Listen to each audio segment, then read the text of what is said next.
এই জন্যে আমি বারবার আপনাদেরকে মনে করে একটা কথা, আমার জীবন থেকে উপলব্ধি করি একটা কথা, যে একমাত্র আল্লাহ ছাড়া এই পৃথিবীতে এবং পরকালে আমাদের আপন বলে কেউ নাই। বাকি সবাই সবার স্বার্থের জন্য আছে। মানুষ মানুষের অবস্থানকেই মূল্যায়ন করে, মানুষ মানুষের অবস্থানকেই মূল্যায়ন করে। আল্লাহ রাব্বুল আলামিন আপনার ভিতরটাকে ভালোবাসেন। দেখেন, আপনি যখন নামাজ পড়েন নাই, আল্লাহ পাক কিন্তু আপনাকে ধ্বংস করে দেন নাই। আল্লাহ পরম করুণাময় আপনাকে হেদায়েত দিয়ে নামাজি বানিয়ে দিয়েছে।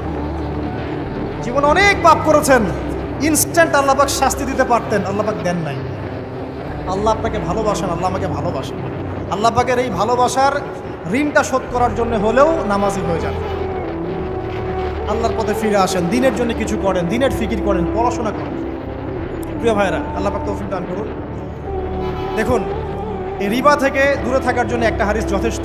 যে 4 শ্রেণীর মানুষকে আল্লাহ রাসূল